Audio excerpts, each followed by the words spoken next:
My name is Nadia, and I just turned 32.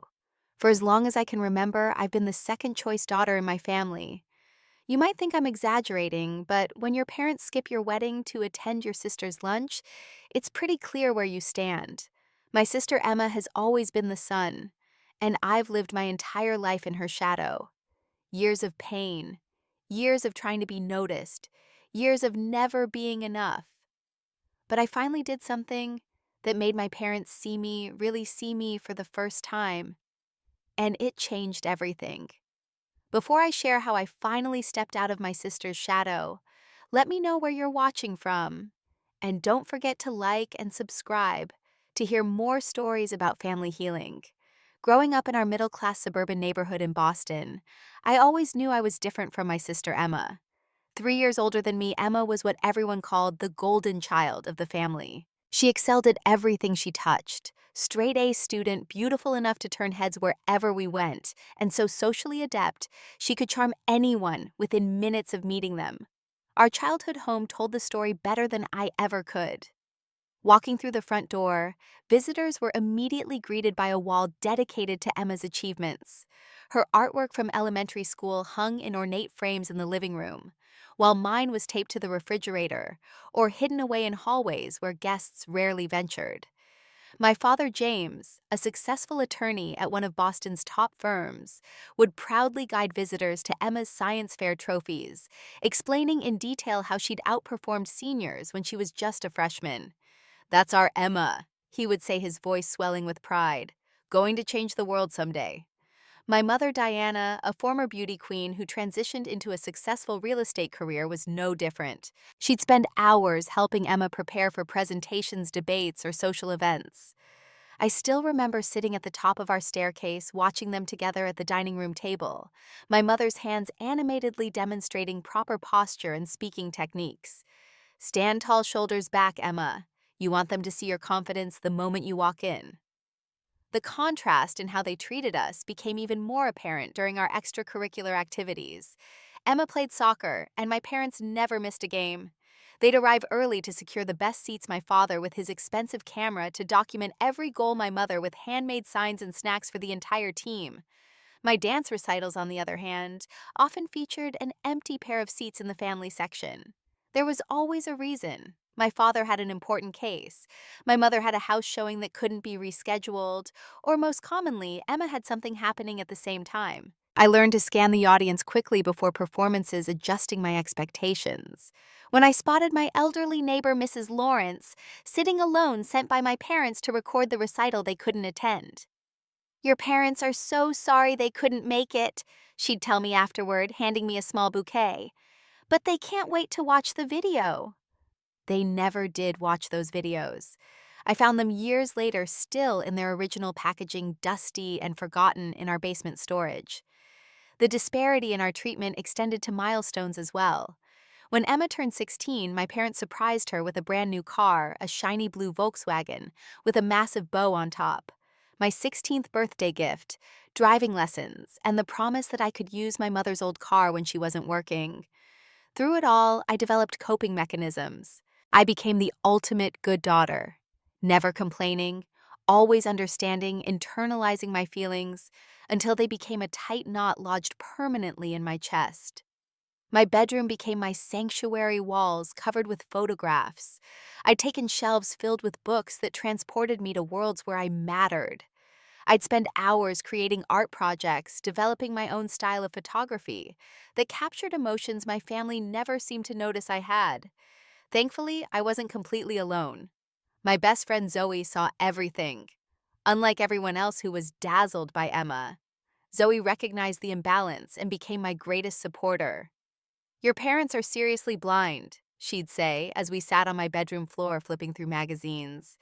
"They have no idea how amazing you are."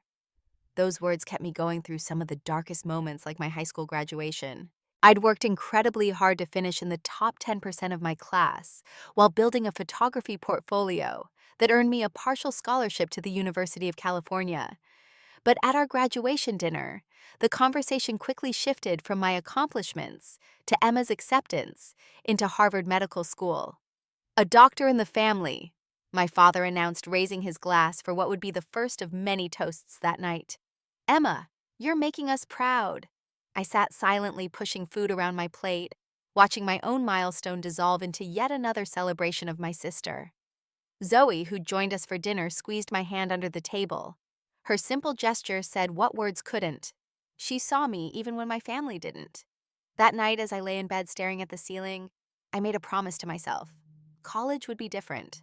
3,000 miles would give me the space to become someone new, someone who wasn't defined by being Emma's less remarkable sister. I just didn't realize then how hard it would be to escape a role I'd been playing my entire life. When it came time to choose a college, I made the decision that would finally give me room to breathe. While Emma stayed local at Harvard, I accepted my scholarship to the University of California, putting an entire continent between myself and my family's dynamics. The distance was both terrifying and liberating. "Are you sure you want to go so far?" my mother had asked her, forehead creased with what looked more like confusion than concern. Emma managed to get an excellent education right here in Boston. That was precisely the point, though I didn't say it aloud. I needed a place where no one knew Emma, where I wouldn't be introduced as Emma's little sister, before people even learned my name. The financial reality of my decision hit hard during my first semester. While my parents covered all of Emma's expenses at Harvard, including a comfortable apartment near campus, they provided me with just enough to cover what my scholarship didn't. "We're stretched thin with Emma's medical school costs," my father explained during one of our infrequent phone calls. "You understand, right, Nadia?" I understood perfectly. I took a job at the campus bookstore working between classes to cover basic necessities. On weekends, I waitressed at a busy cafe near campus, and in the evenings, I tutored freshmen in photography basics. The exhaustion was constant, but there was something empowering about supporting myself, about proving I could survive without their financial or emotional backing. During my sophomore year, I met Dr. Rivera, a photography professor, who changed the trajectory of my college experience.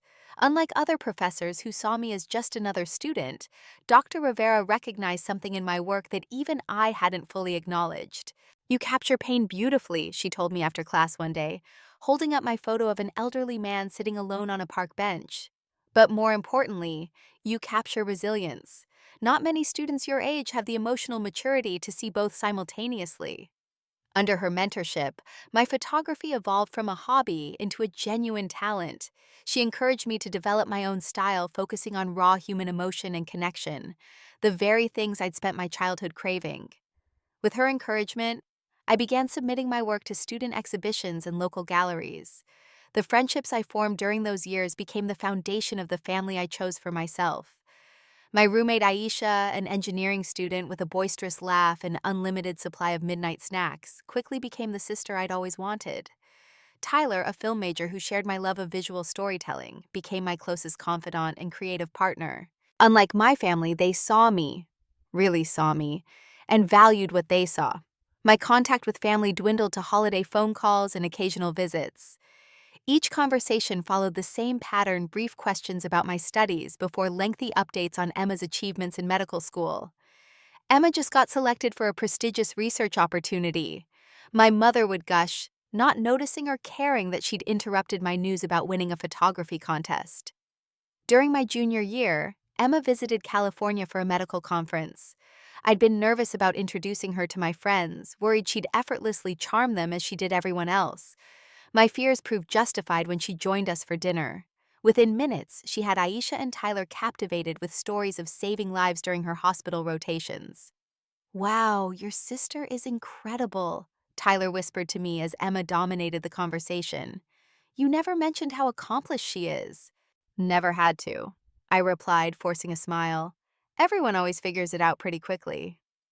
By the time graduation approached, I'd built a life I was proud of in California. My photography portfolio had won university recognition, and I'd secured an internship at a respected gallery in San Francisco. But even this momentous occasion couldn't escape the shadow of my sister. My parents arrived late to my graduation ceremony, having attended Emma's award ceremony at Harvard Medical School that same morning. They made it just in time to hear my name called, rushing to meet me afterward, with harried congratulations, before launching into detailed accounts of Emma's latest accolades. As we stood in the California sunshine, surrounded by my celebrating classmates and their fully present families, I made my second life-changing decision. I would stay in California after graduation. The physical distance hadn't completely healed the emotional wounds of my childhood, but it had given me space to discover who Nadia was outside of being Emma's sister. I wasn't ready to give that up. "We assumed you'd be coming back to Boston," my father said when I shared my decision to accept a position at the San Francisco Gallery. "There are plenty of art galleries in Boston, you know." "I know," I replied, feeling stronger than I ever had in their presence. "But my life is here now." The look that passed between them said everything. They couldn't understand choosing independence over family. But then again, they'd never really understood me at all. San Francisco embraced me in ways my family never had. The city's creative energy, diverse perspectives, and acceptance of individuality provided fertile ground for my growth as both an artist and a person. I started in a modest position at the gallery where I'd interned cataloging works and assisting with installations. But my keen eye and growing technical skills quickly earned me additional responsibilities. Despite external success, I struggled with crippling imposter syndrome. Years of being the less remarkable sister had conditioned me to question my value, to wonder when people would realize I wasn't special enough to deserve their attention. Each time I received praise for my work, a small voice inside whispered, it was only a matter of time before everyone realized their mistake. "You need to submit your own work to the Emerging Artist Showcase," my boss Serena urged, after watching me perfectly arrange another photographer's exhibition. "You have a unique perspective, Nadia. Stop hiding behind other people's art." The thought terrified me. Sharing my photographs meant sharing pieces of my soul, exposing vulnerabilities I'd spent years protecting. But Serena's belief in me, combined with gentle pressure from my friends, eventually won out. I submitted a series of photographs entitled Invisible Connections, capturing moments of authentic human connection in a world increasingly dominated by digital interaction. The night of my first gallery showing remains etched in my memory. I stood in the corner, heart racing, watching strangers analyze and discuss my work. Some passed by quickly, others lingered, leaning in close to study details. I felt simultaneously exposed and empowered, terrified and exhilarated. "The composition in this one is extraordinary," a deep voice said beside me, referring to my favorite piece, an elderly couple touching hands across a table, their weathered fingers telling stories words never could. I turned to find myself looking into the warmest brown eyes I'd ever seen, belonging to a tall man with curly black hair and a thoughtful expression. He introduced himself as Michael, an architect with a passion for photography. Unlike most people who made small talk at gallery events, Michael asked questions that showed genuine interest in my creative process, my inspirations, the emotions behind each image. "You see things other people miss," he said as we walked through the exhibition, "the small gestures that reveal everything about a relationship." It was the most seen I'd felt in my entire life. Our relationship developed naturally from that first meeting. Coffee after gallery visits turned into dinners, which evolved into weekend excursions, where we both photographed the same landscapes from entirely different perspectives. Michael never tried to compete with me or overshadow my work with his own. Instead, he delighted in our differences, celebrating the unique way I viewed the world. "That's what I love about you, Nadia," he told me 6 months into our relationship as we reviewed photos from a trip to the Redwoods. "You never take the obvious shot. You find the story within the story." Michael's family, particularly his mother Grace, welcomed me with an ease that highlighted the conditional nature of my own family's love. The first time I visited their home for dinner, Grace had framed one of my photographs she'd seen in a local arts magazine. "Michael told me you took this," she said, showing me the simple black frame on their living room wall. "I hope you don't mind, but it speaks to me. The way you captured that moment of connection between strangers. It's beautiful." I nearly cried at her genuine appreciation, so different from my parents' polite nods whenever I shared my work. Grace noticed things about me: how I took my coffee, my preference for spicy food, which books caught my attention on their shelves. She remembered details about my life and asked follow-up questions weeks later, showing she'd been truly listening. Meanwhile, my phone calls with my own parents continued to revolve around Emma's accomplishments. She'd secured a prestigious residency program, was being mentored by a renowned surgeon, had published research in a medical journal. I shared updates about my growing photography career, but they rarely asked questions or remembered details from one call to the next. When Emma got engaged to Andrew, a fellow doctor she'd met during residency, my parents threw an elaborate engagement party at their country club. Michael accompanied me to Boston for the event, witnessing firsthand the family dynamic I described to him. "Is it always like this?" he whispered during dinner after my father had spent 20 minutes detailing Emma's medical achievements to everyone at our table, without once mentioning my recently published photography book. "Actually, they're being unusually interested in me tonight," I replied with a sad smile. "Probably because I brought you." The contrast between our families became even more apparent when Michael proposed during a photography trip to Yosemite. He'd chosen a spot overlooking Half Dome at sunset, a location that showcased the natural beauty I love to capture. His proposal acknowledged my passion centered around my talents, rather than diminishing them. "You see the world in ways that continuously amaze me," he said, kneeling before me with a vintage-inspired ring that perfectly matched my style. "I want to spend my life experiencing the world through your eyes, Nadia. Will you marry me?" When I called my parents to share the news, my mother's first response was, "Oh, that's lovely, dear. Did we tell you Emma and Andrew set a date for June at the Plaza Hotel? Very exclusive." As Michael held me that night while I cried, I realized that despite all my efforts to create distance, I was still hoping for the approval and love I'd never fully received. The engagement brought me joy, but also forced me to confront the persistent pain of being the second-choice daughter. What I didn't know then was that the wedding planning process would finally bring that family dynamic to its breaking point. Planning our wedding brought a happiness I hadn't anticipated. Michael and I chose a beautiful coastal venue north of San Francisco, with cliffs overlooking the Pacific and a reception space filled with natural light perfect for photography. We wanted something intimate and meaningful, with only our closest friends and family present to witness our commitment. When I called to tell my parents our chosen date and location, their initial reaction seemed supportive. "That sounds lovely, honey," my mother said. "Your father and I will need to arrange travel, of course, but we'll make it work." For a brief moment, I allowed myself to believe that my wedding might be different, that this milestone might finally be the one where I received their full attention. That illusion began to crack during our subsequent conversations as their enthusiasm waned and distractions set in. "Sorry, Nadia, what were you saying about the flowers?" my mother asked during one planning call, her voice distant. "I just got a text from Emma I need to respond to." The pattern continued and intensified when Emma announced she was pregnant with twins during a family conference call. My wedding planning updates were immediately overshadowed by excited discussions about nursery themes and baby names. "Twins run in Andrew's family," my mother gushed. "Oh, Diana and James as grandparents, I can hardly believe it." I sat at my kitchen table, phone pressed to my ear, watching as yet another important moment in my life was eclipsed by my sister's news. Michael noticed my expression and placed a comforting hand on my shoulder, his touch grounding me as the conversation swirled around Emma's pregnancy rather than our upcoming marriage. The situation deteriorated further when my parents suggested changing our wedding date to better accommodate Emma's schedule. "The timing is a bit difficult with Emma's pregnancy," my father explained during a rare direct call.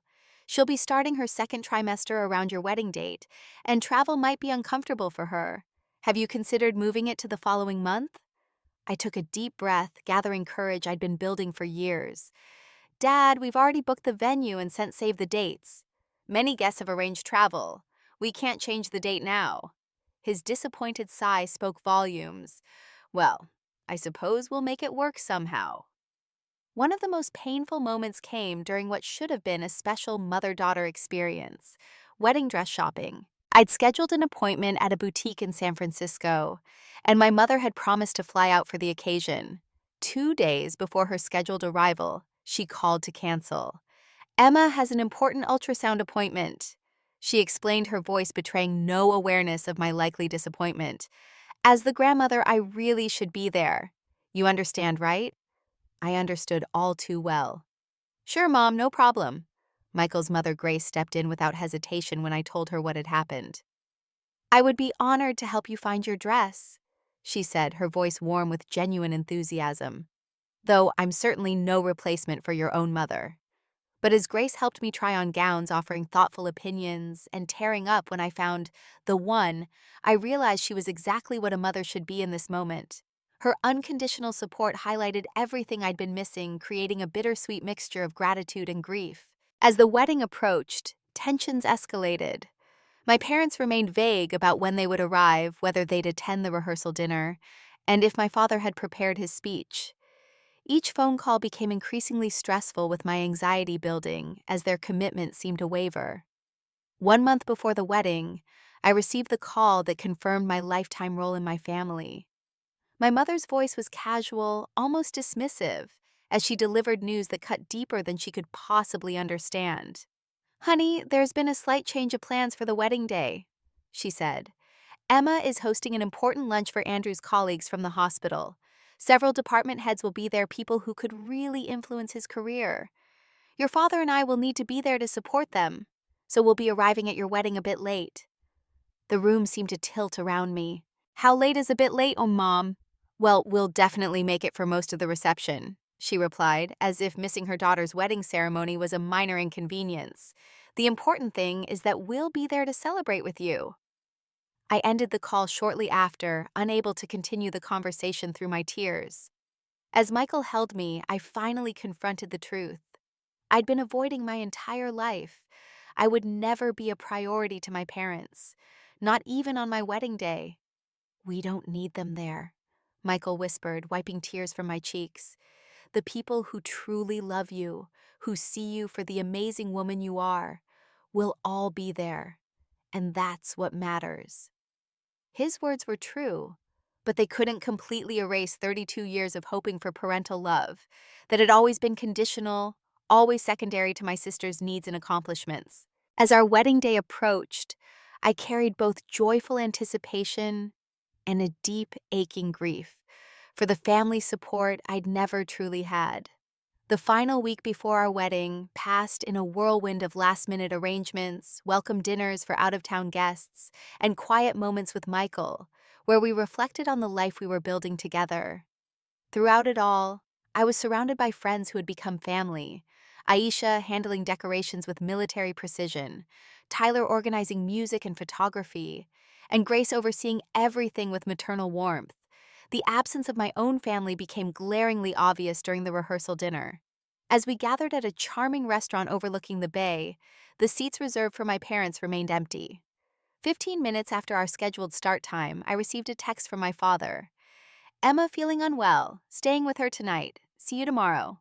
No apology, no acknowledgement of missing another significant event. Just another example of where their priorities lay. Michael's father, Thomas, seeing my expression as I read the message, immediately took charge. "Well, I think as the father of the groom, I'm allowed to welcome everyone on behalf of both families," he announced, standing and raising his glass. His kind eyes met mine with understanding as he continued. "Nadia, from the moment Michael introduced us, we knew he'd found someone special. Tomorrow isn't about who's in the room. It's about the beautiful life you two are beginning together."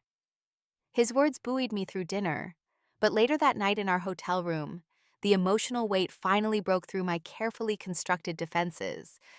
Michael held me as I sobbed, years of accumulated hurt pouring out. "They're really not going to be there for me, are they?" I whispered against his chest. "Not even for this." "I'm so sorry, Nadia," he replied, stroking my hair. "You deserve so much better from them."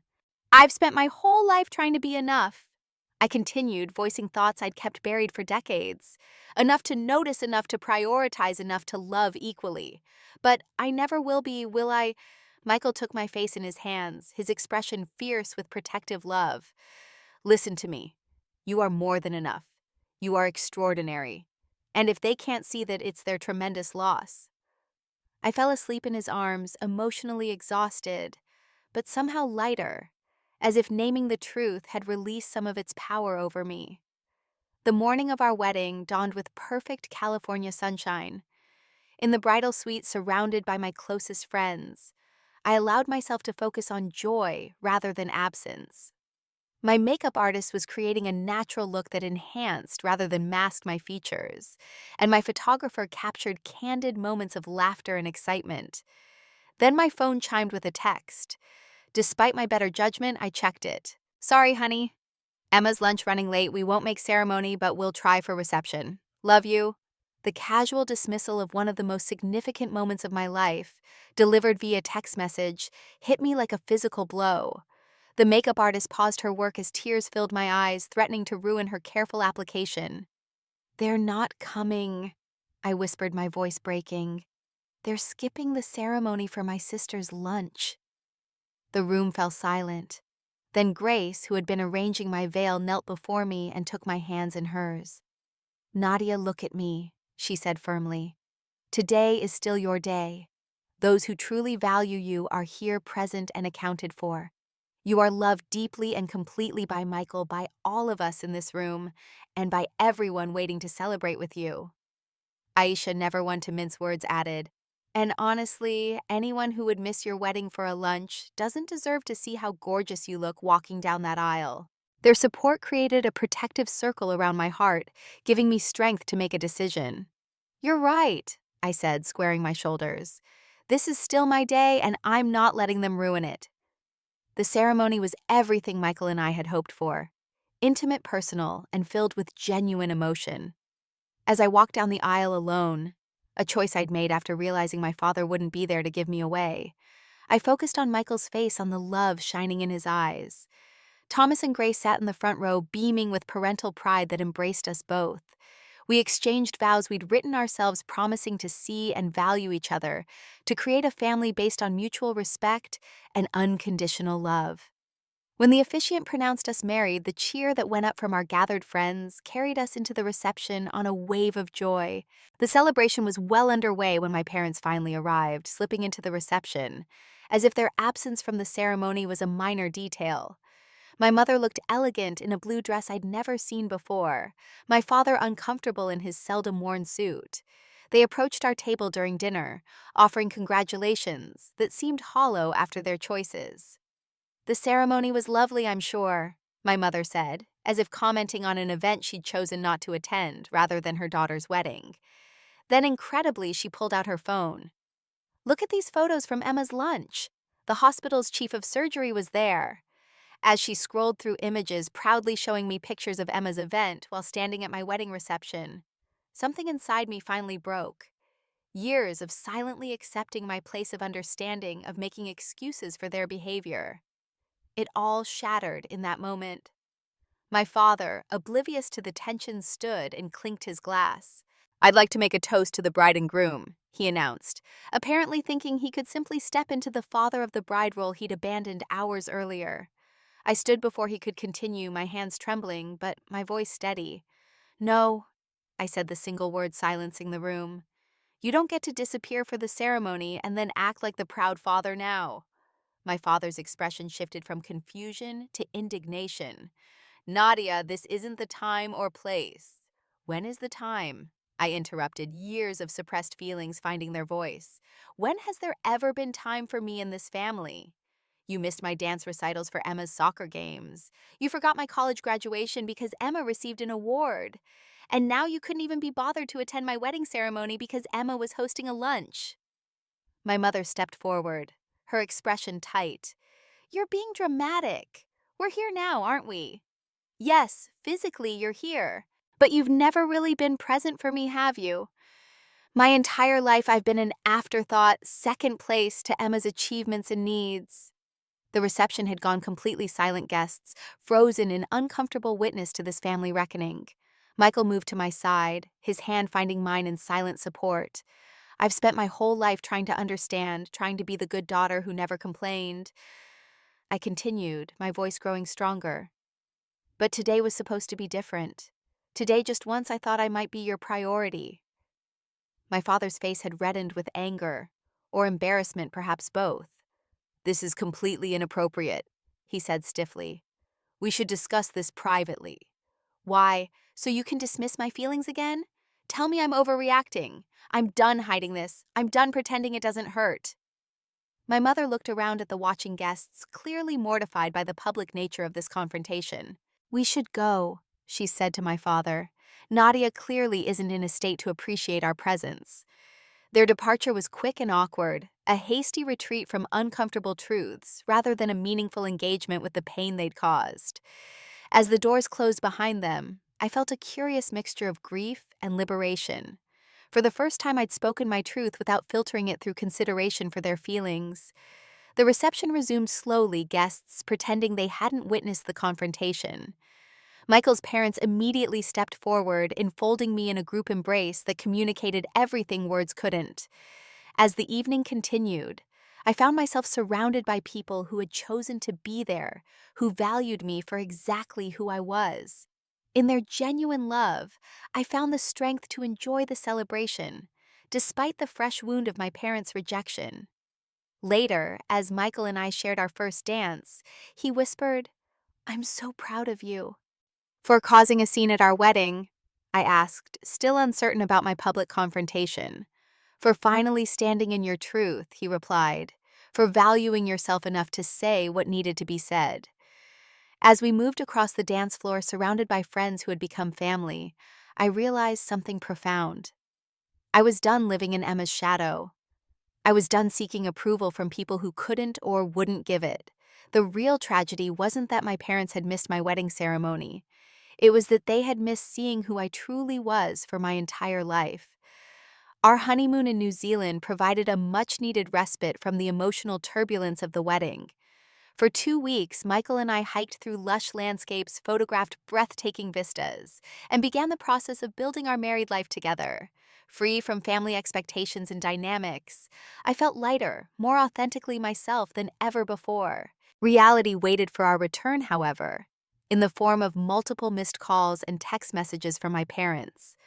Their communications followed a pattern I recognized all too well: justifications rather than apologies, explanations that centered their experiences rather than acknowledging mine. "Emma's lunch was crucial for Andrew's career," one message read. "We thought you'd understand the importance of family supporting each other." The irony of that statement wasn't lost on me. Family support, in their view, flowed primarily in one direction: toward Emma. My needs, my milestones had always been secondary. After careful consideration and several long conversations with Michael, I made what felt like my first truly adult decision regarding my family. I needed boundaries, clear, firm boundaries that would protect the sense of self-worth I was finally developing. I spent several days drafting a letter to my parents, wanting to be thoughtful rather than reactive. The finished document was both loving and unflinching, detailing specific instances throughout my life where I'd been made to feel less important than my sister. When I was 12, I wrote, "I won a citywide photography contest. My picture was published in the local paper. You didn't attend the award ceremony because it was the same night as Emma's debate club dinner. When I showed you the newspaper, you glanced at it briefly before returning to helping Emma prepare for her history exam. You might not remember this incident, but I do, with perfect clarity. It was one of countless moments where the message was clear. Emma's ordinary day was more important than my extraordinary one." I continued with example after example, not to hurt them, but to help them understand the cumulative impact of their choices. I concluded by explaining that I needed 3 months without contact, time to process my feelings without their input or justifications. "I'm not doing this to punish you," I assured them. "I'm doing this because I need to heal. I need to discover who I am without the constant reminder that I've never been enough in your eyes. I love you both, and I hope that this separation will ultimately lead to a healthier relationship between us." Sending that letter was terrifying and liberating in equal measure. I had no way of knowing how they would respond, or if they would respect my request for space. To my surprise, they did, though a brief message from my father indicated they found my reaction extreme and hurtful.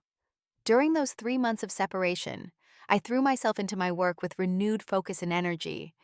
The emotional honesty I'd finally embraced began to infuse my photography, resulting in a powerful new series examining family relationships and unspoken expectations. The images captured moments of both connection and disconnection, a mother turning away as her child reached for her hand, siblings standing together but gazing in opposite directions, the negative space between family members telling stories words never could. When I showed the preliminary work to my mentor Serena, her response was immediate and enthusiastic. "This is it, Nadia. This is your breakthrough work. It's raw, it's authentic, and it speaks to universal experiences through your personal lens." Her confidence in the series led to a submission to a prestigious gallery in New York, known for launching photographers from talented unknowns to recognized artists. When they offered me a solo exhibition, it felt like validation of not just my work, but my experiences, my perspective, my voice. The weeks leading up to the exhibition were filled with intense preparation, selecting final images, working with printers, designing the layout of the space. Michael supported me completely, taking on more household responsibilities, so I could focus entirely on creating the strongest possible presentation of my work. 2 days before the exhibition opening, I received an unexpected text from Emma. "Saw announcement about your NYC show in Arts Quarterly. Will be at conference nearby. Okay if I attend." Her message caught me completely off guard. Despite our shared childhood, Emma and I had never had a close adult relationship. Our interactions were always mediated through our parents, shaped by the dynamic they'd created. The thought of her seeing this particular exhibition, work that indirectly exposed that very dynamic, was both terrifying and strangely appealing. After consulting with Michael, I replied with a simple, "Yes, you're welcome to attend." The opening night of my exhibition exceeded all expectations. The gallery was packed with critics, collectors, and art lovers engaged deeply with my work. I moved through the space in a daze of disbelief, listening to conversations about emotional resonance and compositional strength, accepting congratulations, and fielding questions about my inspiration. And then suddenly, Emma was there. She looked different somehow, less confident than I remembered, more tentative in her approach. She stood before the centerpiece of the exhibition, a large format photograph titled Second Place that showed a young girl standing in shadow while light poured over an empty chair beside her. "This is really powerful, Nadia," she said quietly when I approached. "I had no idea you felt this way." Her words opened a door between us that had been closed our entire lives. We moved to a quiet corner of the gallery, and for the first time had an honest conversation as adults. "I always knew they favored me," Emma admitted, her eyes reflecting genuine regret. "But I didn't know how to fix it without seeming ungrateful for their attention. Then it just became our normal, and I took advantage of it without thinking about what it meant for you." Did you ever feel smothered by their expectations? I asked, curious about the other side of our shared experience. Emma laughed without humor. "Constantly. Perfect grades, perfect career, perfect husband, perfect life. There was never room for mistakes or doubts or just being human." She gestured toward the exhibition. "You found your voice through this. I'm still trying to figure out who I am beneath all their expectations." That conversation marked the beginning of a new relationship between us, one based on mutual understanding rather than competition. Emma had been both beneficiary and victim of our parents' unequal treatment, trapped in a role of perfection, just as I'd been trapped in her shadow. As the exhibition gained critical acclaim, coverage expanded from art publications to mainstream media. A feature in the New York Times included my personal narrative, alongside analysis of the work presenting my family story as the foundation for art that explored universal themes of belonging and recognition. 2 weeks after the opening, my parents called. The mandated 3 months of separation had passed, and they'd seen the newspaper coverage of my exhibition. Their tone was different from anything I'd heard from them before, subdued, thoughtful, perhaps even contrite. "We'd like to see you, Nadia," my father said. "If you're willing, there are things we need to discuss."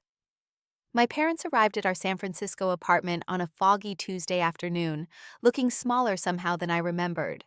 My mother clutched her handbag with white knuckles, while my father stood slightly behind her, his usual confident posture replaced by an uncertain stance that matched his expression.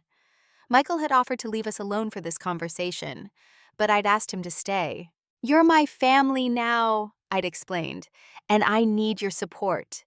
He sat beside me on the couch as my parents took the chairs across from us, the coffee table between us like a neutral zone in contested territory. For several uncomfortable moments, no one spoke. Then my father cleared his throat.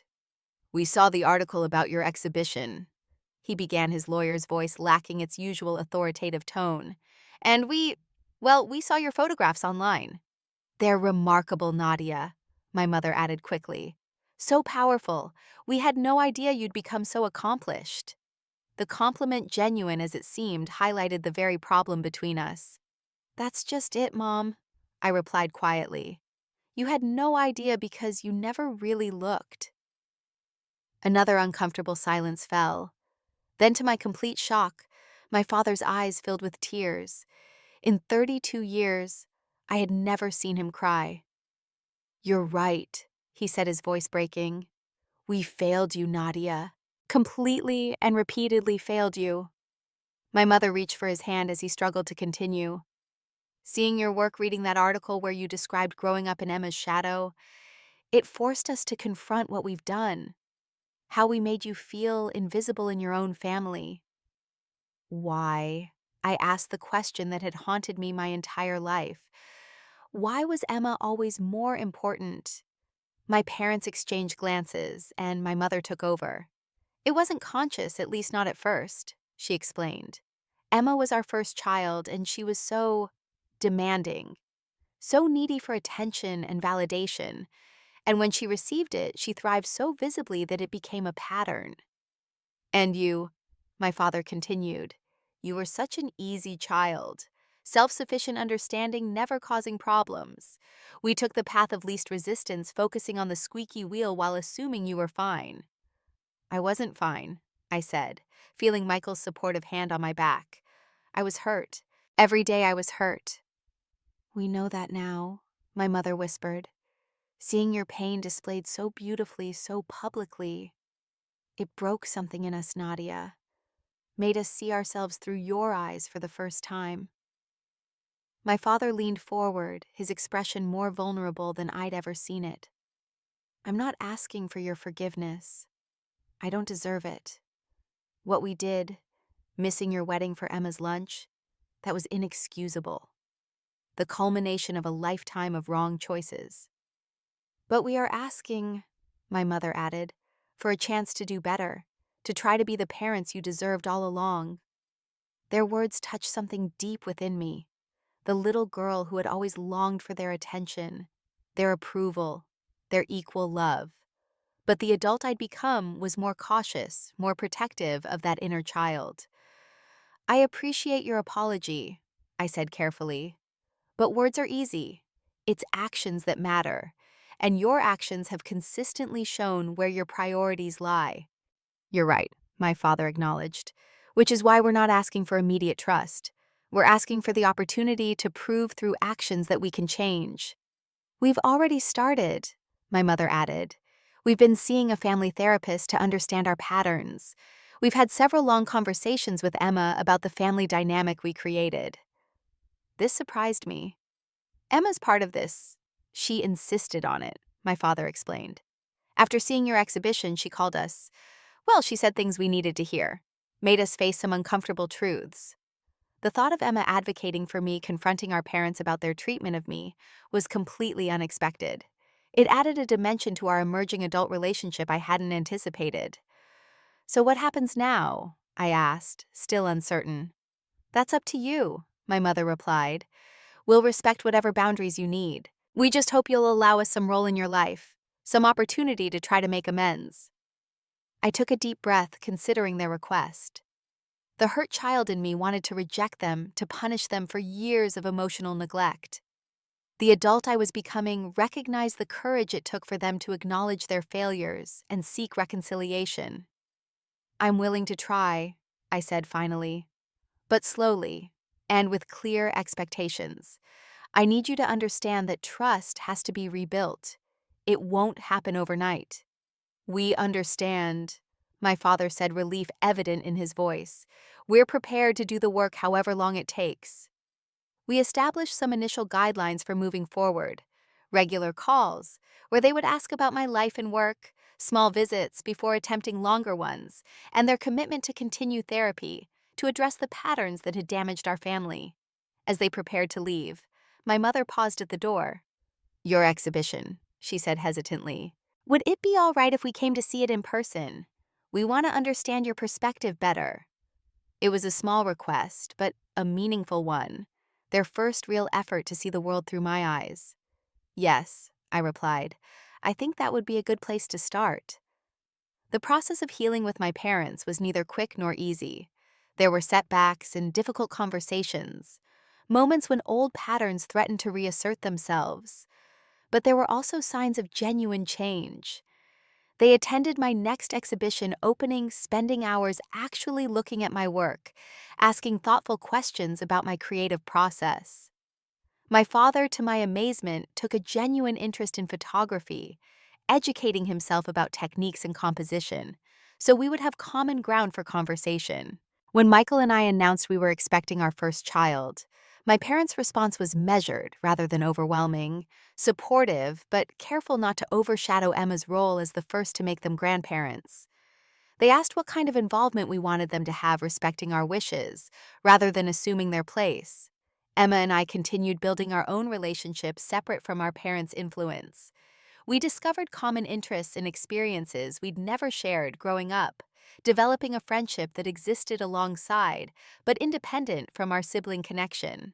She became an ally in maintaining healthy family dynamics, sometimes intervening when old patterns began to emerge at family gatherings.